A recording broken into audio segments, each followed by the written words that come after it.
Welcome to the EcoParent Podcast Network. I'm Sam, the founder of EcoParent Magazine.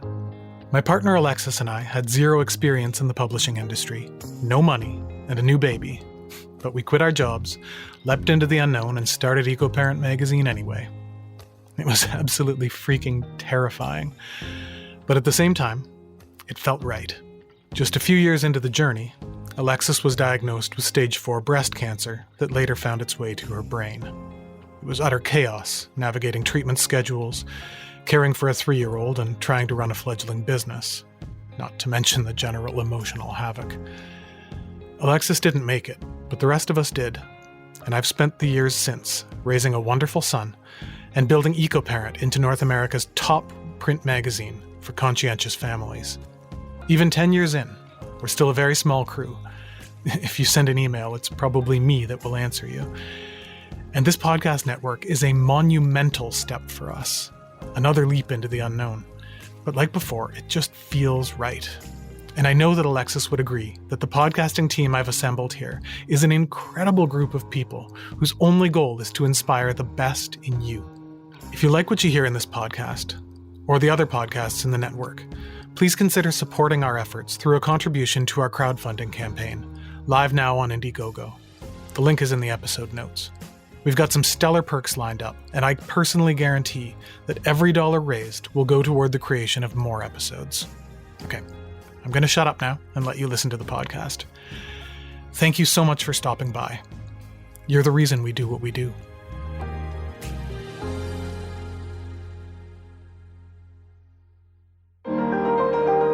Let's go. Let's do it for the babies. I just had to I got to get myself out of the way. Get the plan out of the way, trust these experts. They do this every day. And so it was, the word surrender and trusting the path, trusting how it was supposed to unfold. Welcome to the Beyond Beautiful Birth podcast, hosted by me, Natalie Tregaskis, registered midwife, labor and delivery nurse, and board-certified lactation consultant. I'm joined, as always, by my wonderful co-host, Dr. Dory Skye Engel, naturopathic doctor and birth doula. With 6 children and 25 years of clinical experience between us, we're uniquely positioned to facilitate open, honest, engaging dialogue around pregnancy, birth, and the postpartum period. Beyond Beautiful Birth acknowledges that birth is beyond beautiful. It is messy and powerfully intense and all-encompassing. Take back your birth. Decrease your overwhelm, increase your confidence, explore your options. Surrender to the flow and get ready to do that incredible, magical, and mind-blowing thing, bringing life into the world. We're here today welcoming our guest, April Miranda, who is a Toronto-based Reiki Master and yoga teacher. She has been teaching movement for more than 18 years. April uses different healing modalities to support her clients' healing from the inside out. Her kinesiology degree, performing arts background, along with other healing modalities, allow her to help her clients feel lighter physically, mentally, emotionally, and energetically. April was voted in the top 50 fitness expert entrepreneurs in the Greater Toronto Area with Sweat Equity magazine. She is currently writing her first book, Move with Love, your innovative guide to master unblocking your chakras and liberate the real you. April has also been featured in HOLR magazine and been interviewed on different podcasts, and eventually started her own podcast, Move with Love Podcast with April Miranda.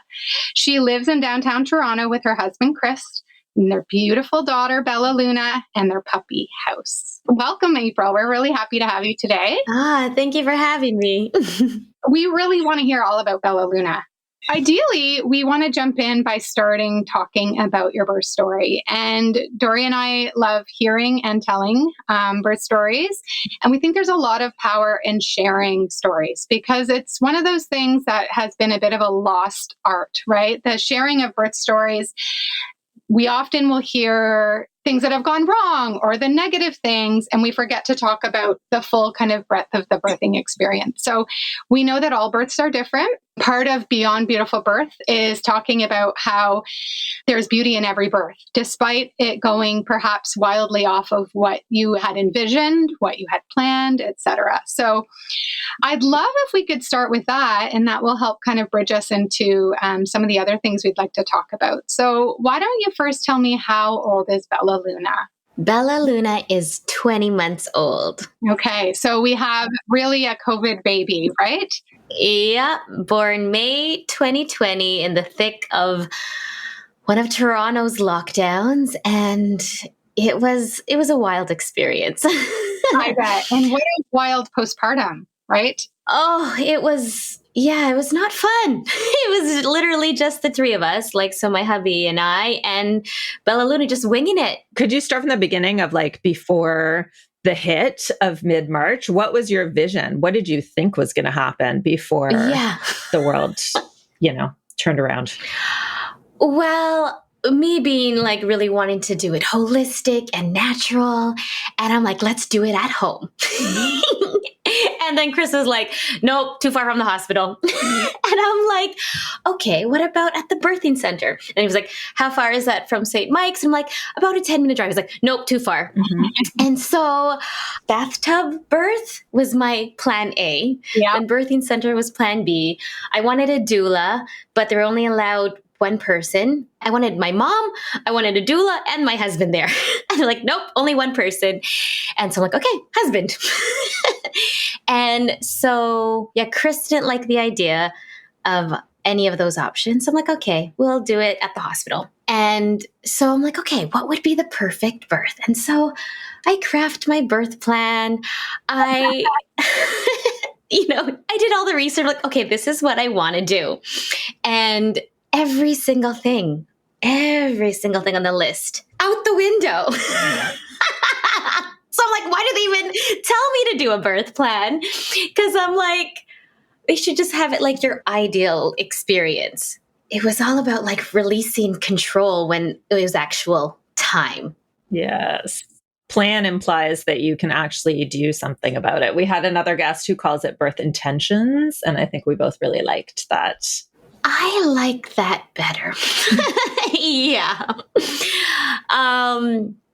Bella was due on May 22nd, and then my water broke at the evening of May 22nd, and it was interesting. We were doing this online sound bowl healing, and so it's I got into parasympathetic and got really relaxed, and I'm like, oh, that's new.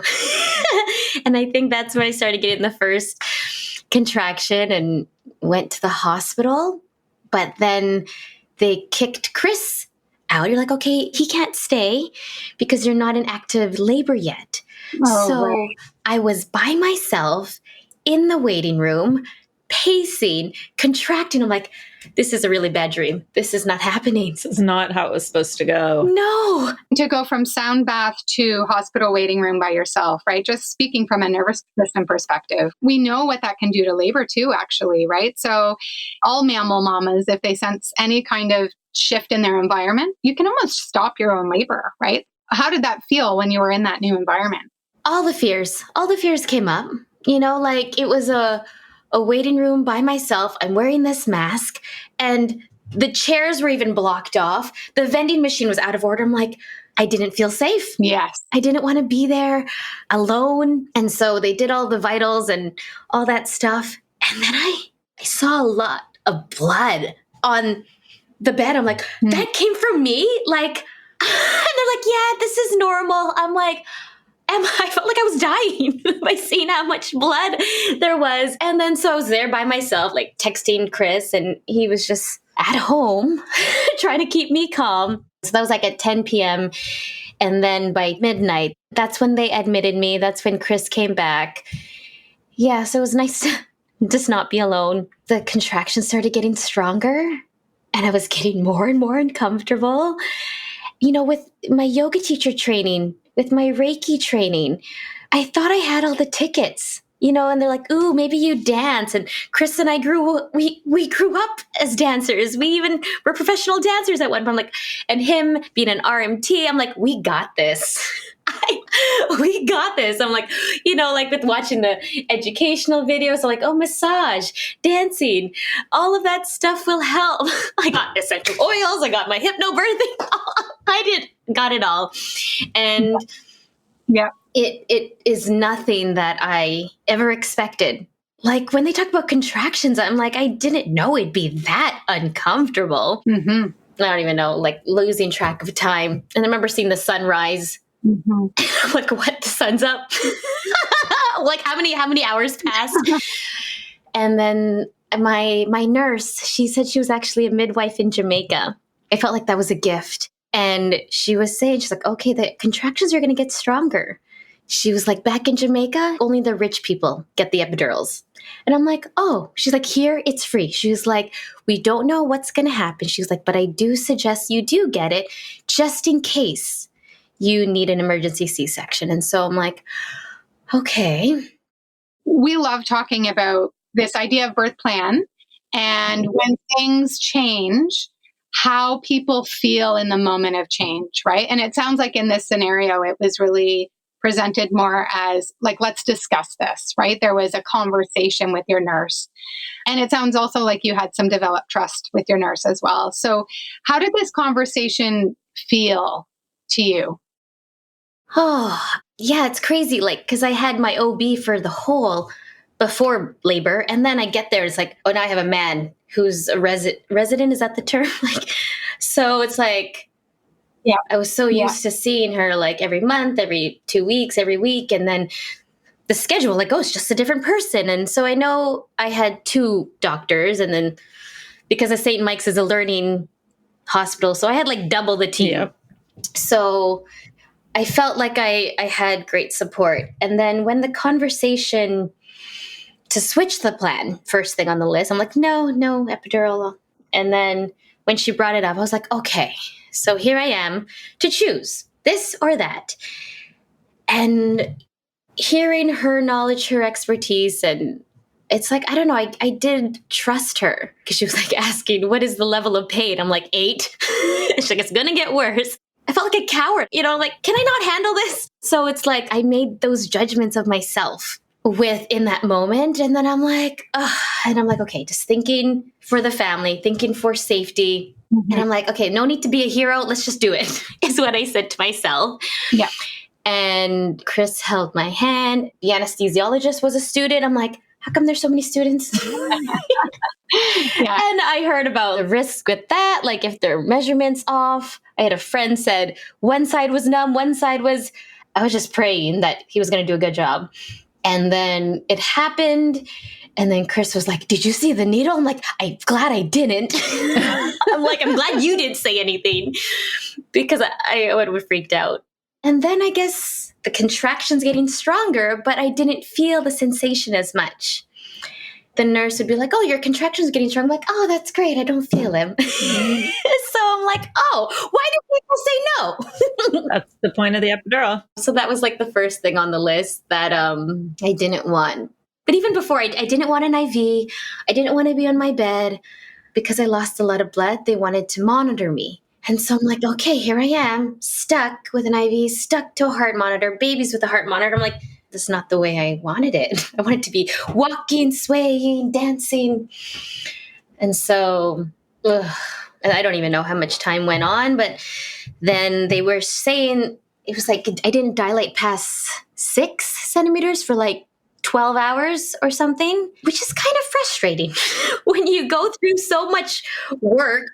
Like, it's labor. It's called labor for a reason. So it's like after going through so much work, I'm like, my body, I was like, figure it out. So it's like there's a sense of like wanting to control, but like trusting divine timing. But yeah, and then the doctor was like, okay, so your contractions are getting stronger, but your baby's heart rate is going down.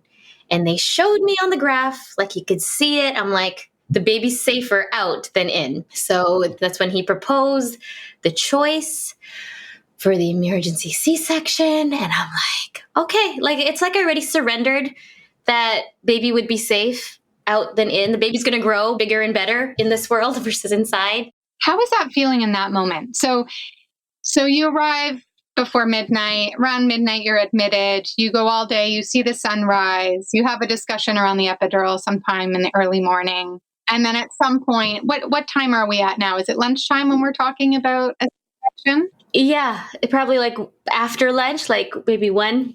You said so many good things that I want to come and circle back to, but I want to finish this story first. But in that moment, so you had already let go of a few things as you went along, right? The epidural, you're like, okay, you know what? Yep, epidural, right? IV, okay, I need the IV. Okay, I need the fetal heart rate monitor.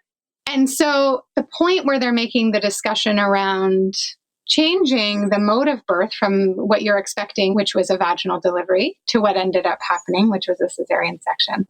What were your feelings in that moment?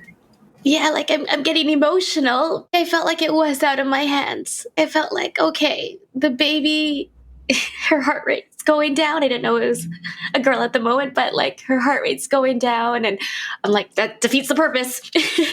I just knew what I had to do. And yeah, I felt like it was like, okay, let's go. Let's do it for the baby. Like I just had to I got to get myself out of the way, right. Get the plan out of the way, trust these experts. They do this every day.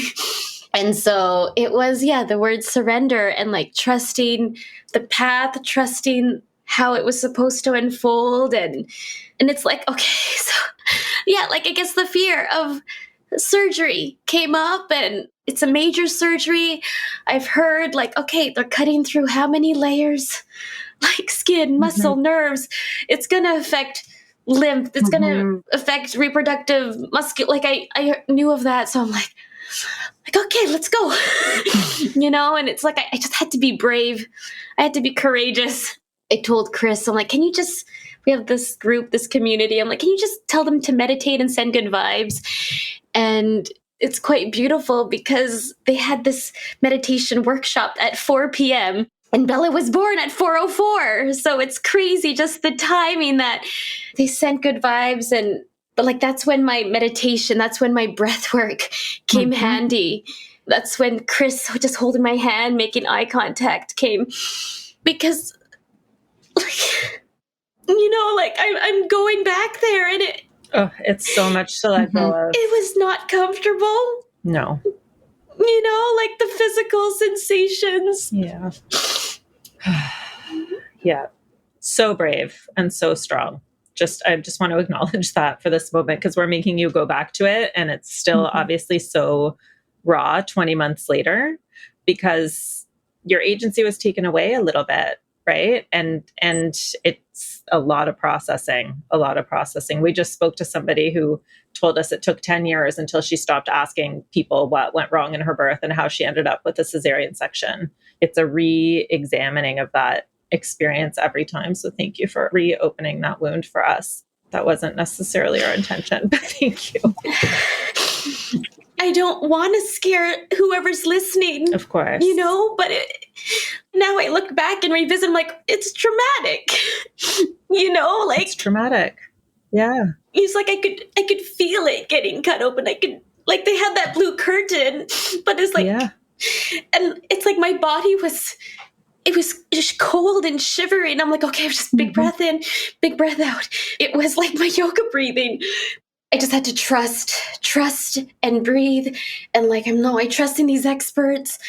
I could hear the anesthesiologist and his student kind of just talking casual talk. And here I am, like, looking into my husband's eyes, like, okay, like, am I going to die is what the ultimate fear was, but just breathing in, but hearing Bella's cry for the first time and them yell that it's a girl, like, it's like my heart just cracked open. Aww. There's like this new level of love that I didn't even know yet. So Chris went to go see her, and I told him, like, can you just tell her welcome and that this is a safe place? As soon as he said hi, she stopped crying, and they just made eye contact. I was like watching from the table, and they bring her close to me. But it's like, it was crazy. Like, I could see Chris doing the skin to skin when I thought it was supposed to be me do the skin to skin. And like, I'm happy he was there. And so I was like shivering and like watching Chris have their beautiful moments. So I was just like, okay, I'll be there shortly. And it's crazy. And then then you're in the next room, and then she's latching on, and I didn't expect to be such a mess for this recording, but Yeah, birth is messy, and so is talking about it. And I think there's so much power in sharing your story. So I want to reiterate what Tori said. So thank you, and allow it to be all the things. And we're here for and comfortable with all of this. Thank you. Thank you for holding space. Oh, it's so interesting that you say that you went in with all the tools, because you really did. You did your research and you've got your dancing and meditation and, the love between the two of you and the support that you have. But without the guidance of somebody who has been through it, you don't really know how to use those tools in that particular situation. So even like being in the operating room, and I have also been in that place. I've also had a cesarean out of one of my 3. So I had 2 home births and then I had a cesarean. So I get that, because you're trying to be present in the moment of birth, but at the same time trying to disengage from the massive discomfort and disconnect that you're feeling with the bright lights and the freezing cold table and the guy talking about golfing on the weekend or whatever, like by your head, as if this isn't like the most important moment of your life at this point is so, I don't want to say disrespectful because that's not really the point, but it's also like not respectful of what you're going through in that moment, of like how monumental that moment is, truly that moment of birth, however it occurs. And then to go through that at the beginning of a pandemic, when you had to like go through the whole beginning on your own and without the continuity of care that you might get from somebody. Because again, like that nurse was so lovely that you had that connection with her and that she had the experience of being a midwife back in Jamaica, but also she didn't know you before. She didn't know what your intentions were, what your hopes were for this birth, or what you had done to prepare ahead of time, or what any of that, and that is a real disconnect with the OB model, I think, in Ontario, at least. I don't know how it is in other provinces. I know it's different in other countries. And I get it. Doctors are humans and they shouldn't have to be on call 24/7 and whatever, but there are different models of care of how to do it. But to not have that continuity of somebody who knows you and your partner and what your intentions are really does not set you up for the greatest success in terms of your path of what your intentions are. Yeah, we wrote out the plan and we printed it. So we gave it to them and they were informed, but like that was about it. Yeah. But it's like, hi, nice to meet you. Yeah. Right. Yeah, here's the biggest day of my life, right? Like exactly what you said, how monumental that moment is. And for them, it's their everyday. So I see what you mean by how that casual talk could be disrespectful in that moment. Yeah. Yeah. And it's like, it's okay. You can, this is your work and you do it every day, but you don't have to do it like by my head while we're having surgery. Yeah. There has been a development of what's called like a family-centered cesarean or a gentle cesarean. Sometimes ahead of time that is an inevitable thing that you're going to have a cesarean, or you've already had one before. So maybe you know that might be a possibility. So you can make certain adjustments. And one of the things is asking the people in the room to not have any side chatter, or playing your own music instead of like the surgeon's choice of music. Just those little things where you can't control which way your baby's coming out in that situation necessarily, right? But you can control who's there, what you're listening to, what you're smelling, what you're, like the sensory environment is something that can be controlled so that you can put yourself into that space where you're feeling safe and supported and comfortable enough to surrender to the process. Because otherwise you're being like pushed through kind of an assembly line of like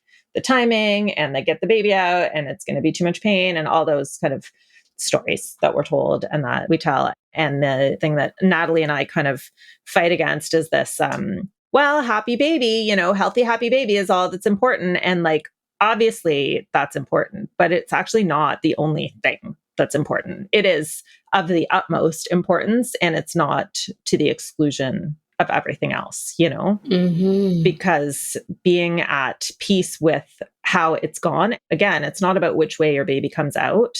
It's about feeling like every decision was empowered, like that the decisions were not made for you or about you, but that you were an active participant in every step of the way. When we poll people after they've given birth, their satisfaction level or their comfort with how it went is not about whether they had a surgical birth or a vaginal birth. That's not what it is, right? It's more about how they were treated throughout the process and how, was your voice the most important one in the room all the time, And that is, I think, what we all have to come to grips with. And it happens all the time. And part of it is, the broken medical system. And they only have so many people and so much space and so much time that they have to push people through. And that's some structural issues that go way back.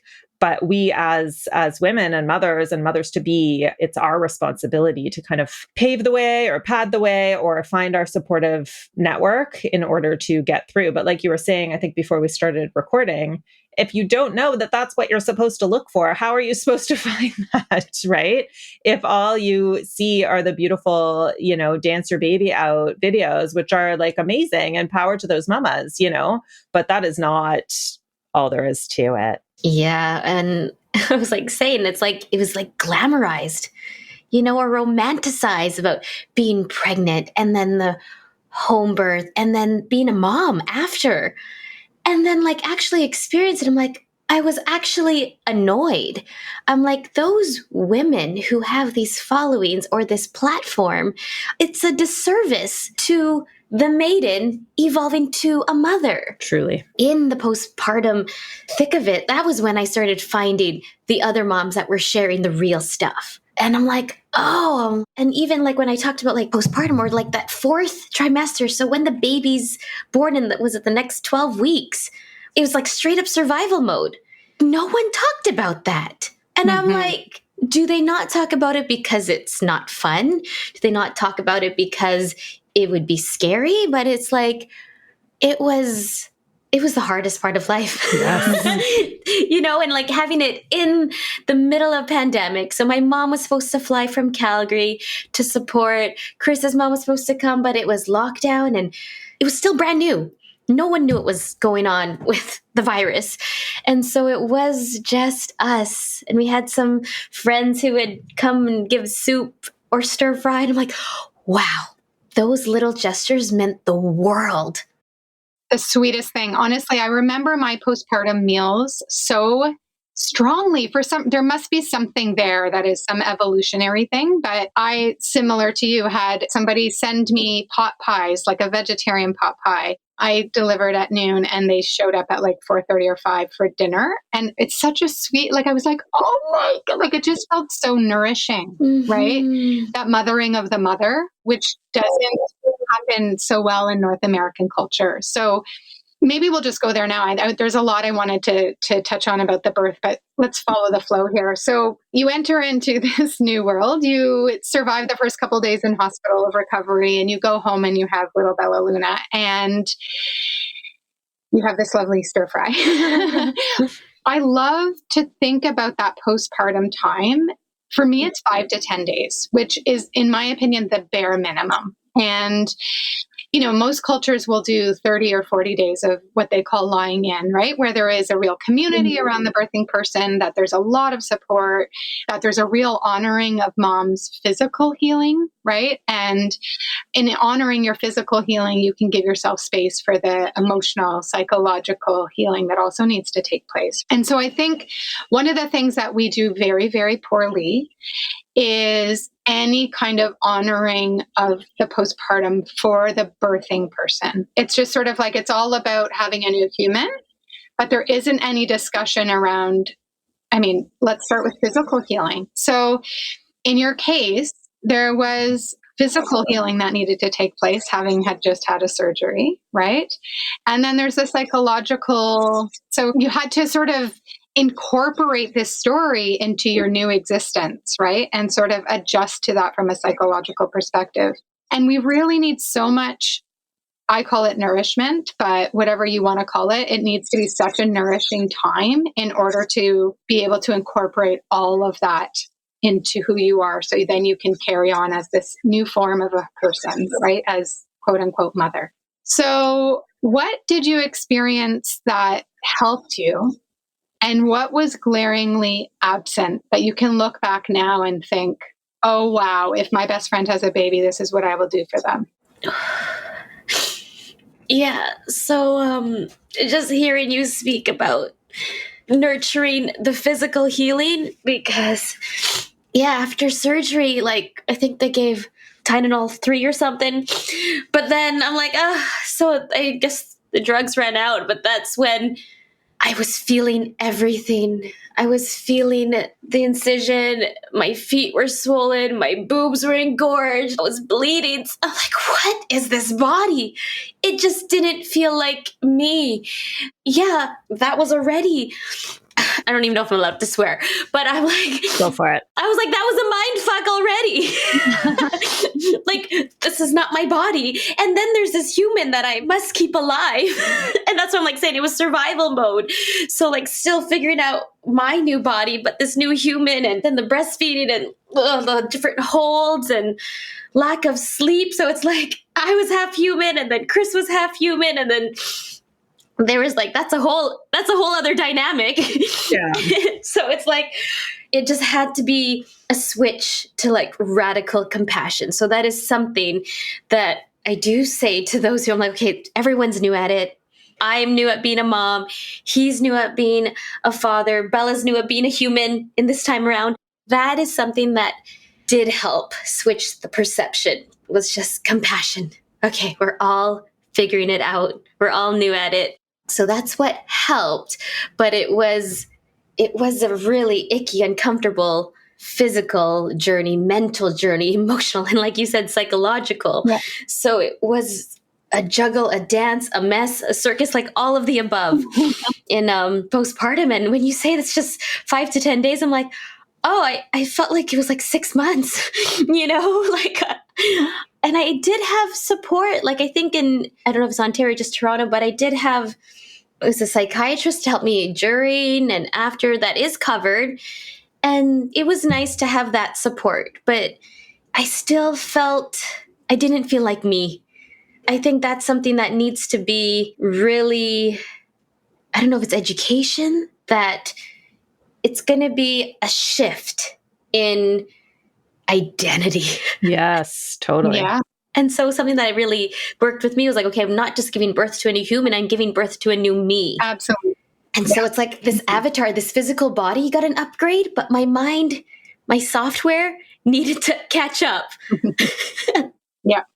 And you're doing this while severely compromised, right? From a sleep perspective, a hormone perspective, right? And to clarify, the 5 to 10 days, what I mean by that is just literally being in the bed with the baby on your chest, right?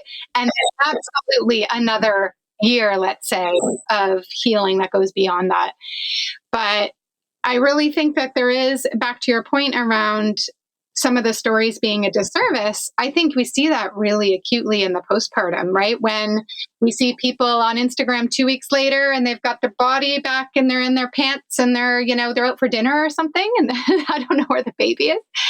So that idea, I think really, if I'm to think back to when I was birthed as a mom, right, which was my first child, and that's when I think about postpartum, that's where I go back to, right? It's the first time, because that's the really unique one. I also felt like, oh, I'm just supposed to be ready to go. Like a few days later, I'm just supposed to go outside and walk around on this earth. I remember my first walk 5 days postpartum, just being like, I'm supposed to just walk around. The sense of vulnerability that you feel having just birthed a baby. So have you had friends have babies since you had a baby? Let me ask that. Yes.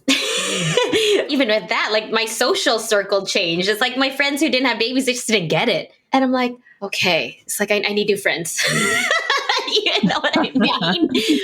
I'm going to ask one question and then let's talk about that, because I think postpartum community, I really want to get to that. So what do you think would have helped your postpartum transition in the first, I'm going to keep it small, 10 days? Okay, because it could be a lot bigger. We'll talk about community in a minute. But those first 10 days, what things would have been nourishing for you? I feel it's food. It's like I wish Chris and I meal prepped. I wish we enrolled the community. Like, can you help me? Could you help us? Like, so that's the biggest learning curve that I do pass on. And like, I have a friend whose due date was on Sunday, so she's due anytime. But I told her, she showed me her freezer. she's ready. I'm like, okay, good. You know what I mean? So that would be the one unsolicited advice that I would give. Like, just make sure you are fed, because it's nutrition for you and your physical healing. It's nutrition for the baby, nutrition for the husband. It's like, start there. So that's something that I wish we had in place in that first 10 days. Yeah, I love that. I think that when I have families talk to me about, what am I going to need? I say, you should have a freezer full of food. Either people do things like have freezer parties where friends come over and drop off. You need a really big freezer for that, which I don't have. But, if you have a freezer full of food, they can give you Uber Eats gift cards or whatever food delivery service. Grocery delivery is amazing, right? Taking all of those tasks off of your list so that you can just be in bed skin to skin with your baby. What about you, Dory? What do you wish you had in those first 5 to 10 days that you didn't? You know what? I was really lucky in my first, in that I was at home, and I was also, I say lucky that I had a postpartum hemorrhage, and my midwives put me on bed rest for 8 days. So I couldn't leave my bed. I was like peeing in a pot beside my bed for the first few days, like literally couldn't even walk down the hall to the bathroom. And I remember my midwife saying at the time, we wish we could put everyone on bed rest, because nobody should be getting out of bed for the first week. You should be in the bed. So I didn't see the rest of my house. I did not lift a finger to do anything. But I can tell you that after those 8 days were done and I went downstairs and saw the state of my kitchen, I was horrified. So what I often tell people is, if you don't, and this is such a shift during COVID with, lockdowns, and how comfortable are you with family and friends coming to visit? But the basics of it is, if somebody wants to come over to hold and sniff your baby, because that's what everybody wants to do, is sniff the beautiful newborn. But if somebody is coming over who you don't feel comfortable saying, actually, I could really use like a load of laundry or a load of dishes, or like, something like that, or you don't feel comfortable with like your boobs hanging out and leaking, then they should not be there in the first, whatever it is, 10 days, 6 weeks, whatever it is, But people that you can ask to just be like, oh my God, this mountain of baby laundry, like if you could just throw a load in or fold it while we talk, or, please do the dishes and then you can come and sniff my baby. Like something like that is like that real, like on the ground help. Or just don't sniff my baby. That's like a pre-COVID thing. Now we don't sniff babies anymore. Leave my baby on my chest. Yeah. I had an older lady. She was like, it's good that people aren't allowed to visit. She was like, you wouldn't want people over anyway. Yeah. She was even telling me, she was like, when they come over, she's like, stay in your house coat so they don't stay long. So Yeah. she was like giving me some tips if that's what people wanted to do. So I guess there is some blessing in the lockdown, or even heard one of my old yoga teachers, or this, I don't know if it's in Greek culture, they said the first 40 days, let it just be your intimate, immediate family holding or touching the baby. So it's like, whether we were following any of those traditions, that is what happened. Yeah. But it was really a chance for us to just be together without the extra foreigners. Yeah. Let's talk about COVID, and then let's circle back to community. And they go together, right? Because unfortunately, yes, I'm going to speak out of two sides of my mouth now, but in that very early stages, like 6-ish weeks, let's say, bed to bathroom, tons of skin to skin. I 100% agree with Dory, where I say to my patients, like, if you're going to be bleeding, sore, in pain, learning a new skill, learning how to breastfeed, leaking, engorged, whatever, and whoever you feel comfortable doing that in front of, that's who can come over. So I say the same thing, because when we have people come visit too soon, it really impacts our ability to bond with our baby. It impacts breastfeeding. It impacts our healing. And when people do too much too soon in terms of having people over, that's when I see the tears, right? That's when I see heavy bleeding start up again. I see people weeping in the evenings, because it's just way, way too much for our nervous system. So our nervous systems, what I really focus on in those first, let's say it's 6 weeks, is how do we keep our nervous system calm? How do we stay nourished? And I think we've said a lot of really good ones. Rest, which means lack of visitors, really good food, focusing on the basics, decreasing our expectations around what the house looks like, right? All of that stuff, so important. But then beyond that, at some point, we decide we want to engage with other humans and we need that community around us, right? So for me, my first baby was born at home with midwives. And the midwives at my 6-week visit said, oh, we like to put little groups of moms together so that you guys can all be in touch. So all of you 6 people have all delivered in this month. So here's all the emails if you want to contact. And I was like, oh. So, it took me like 3 or 4 months or something to finally do it. And then I emailed everybody and we hung out. So a bunch of strangers who just happen to have babies within a couple of weeks of each other. And this is not COVID. This is 15 years ago. But we're like, okay, I hosted the first one. I'm like, everybody come over. We got banana bread. And then we were like, this is amazing.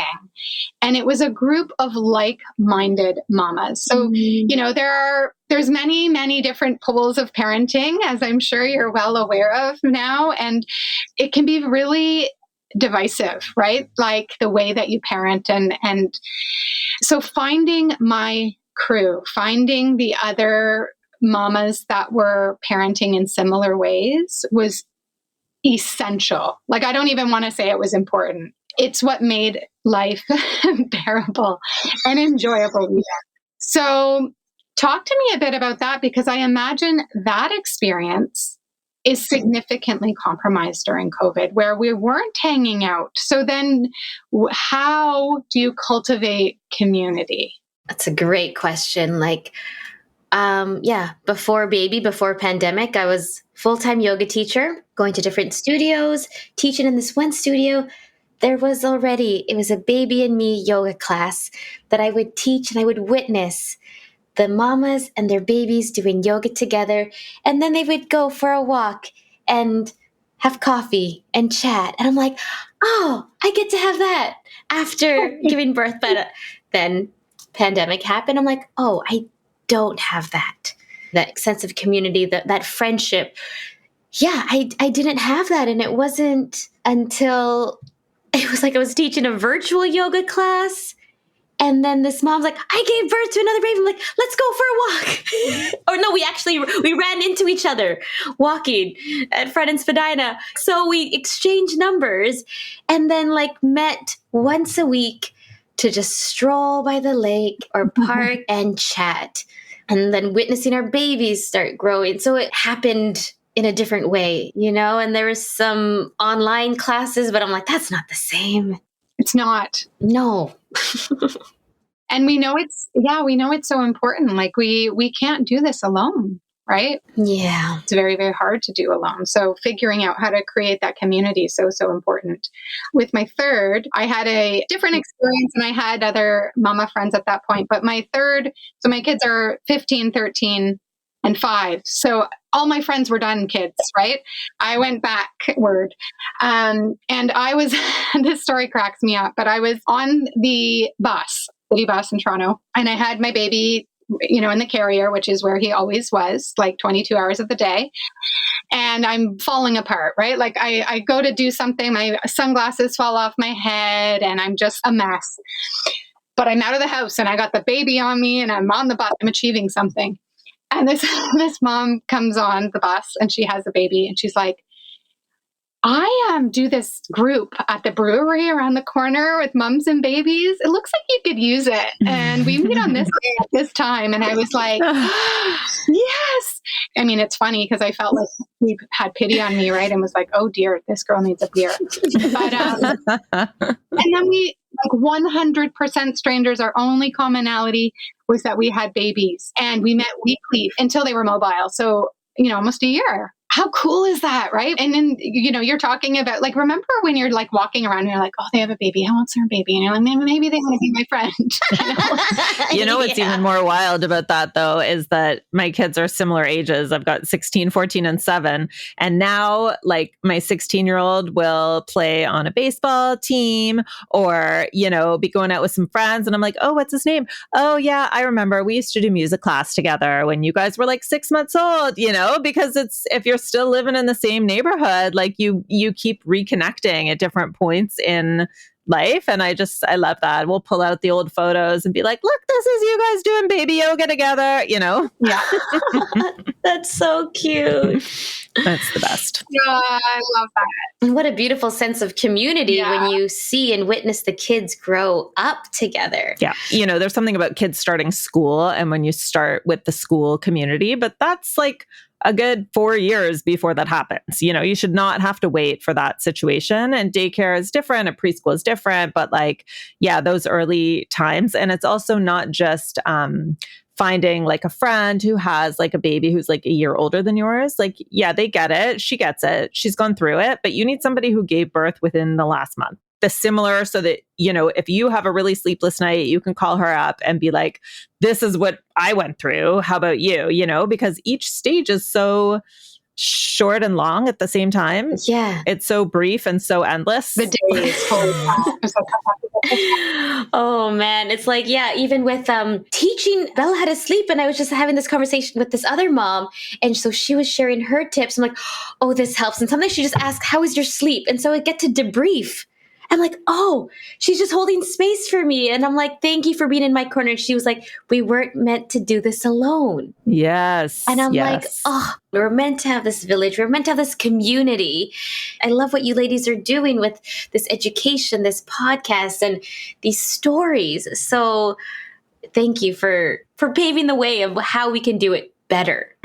We don't know if we have the answers, but we definitely want to have the conversations. And you being so open and sharing so vulnerably with us today is so helpful. Like you are really helping families as well. So thank you for sharing. No, thank you for having me. And something that I really liked what you mentioned was keeping the nervous system calm and at rest.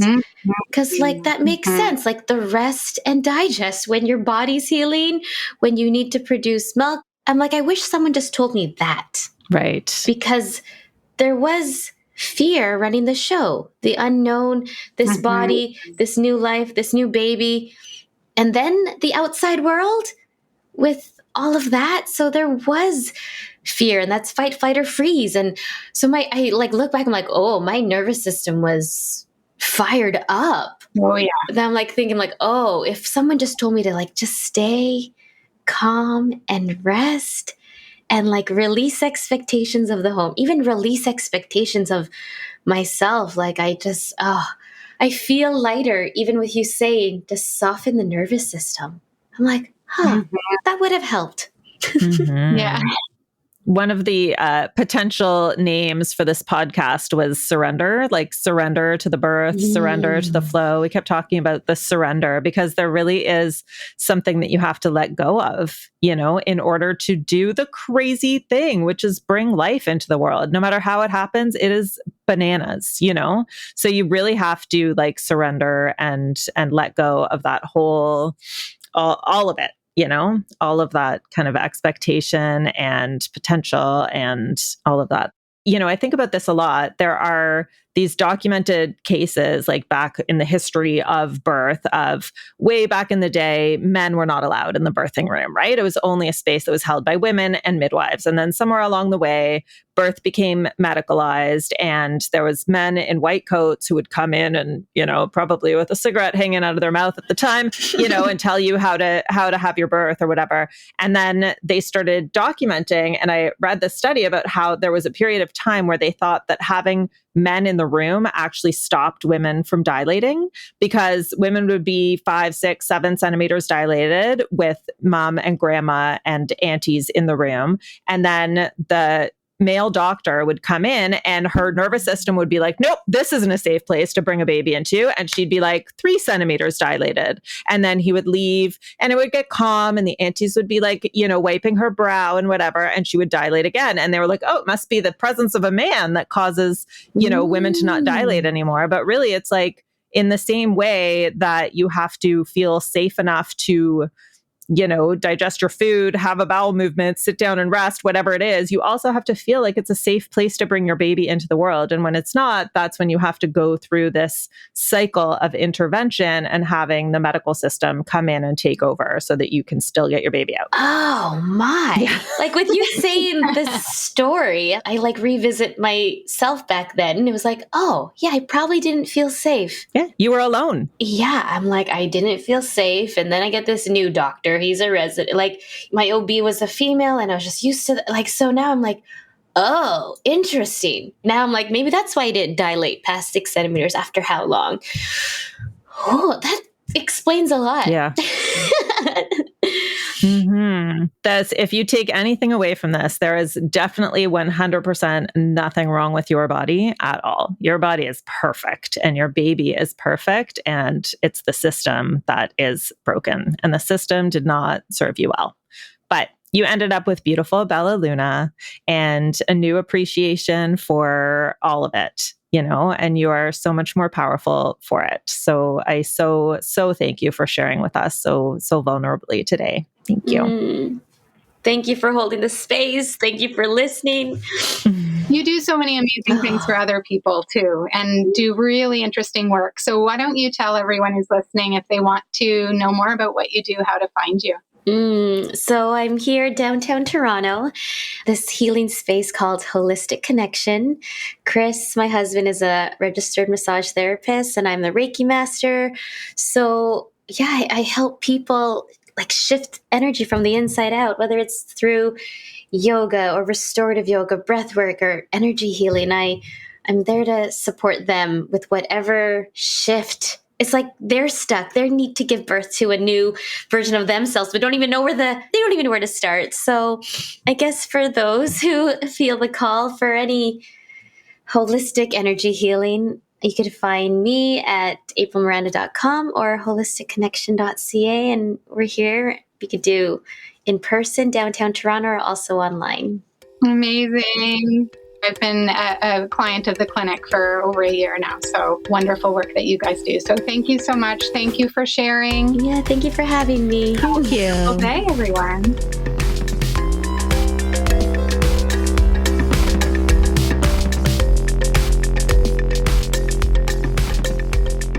Pilot episodes of the EcoParent Podcast Network are made possible with the generous support of Ontario Creates. But in order to continue producing this podcast, we need your help. First off, please consider subscribing to this podcast, sharing it with a friend, and most importantly, leaving a review. These small actions make a world of difference. And if you really, really like what we're doing with the EcoParent Podcast Network, our crowdfunding campaign is running right now on Indiegogo, with all proceeds going directly to the dedicated crew who make these podcasts possible. Donor perks include subscriptions to the magazine, copies of books authored by our hosts, themed gift baskets full of green goodies, an invitation to a virtual organic wine and snack with the hosts, and even the chance to get your kid on the cover of EcoParent magazine. We're so grateful for your support.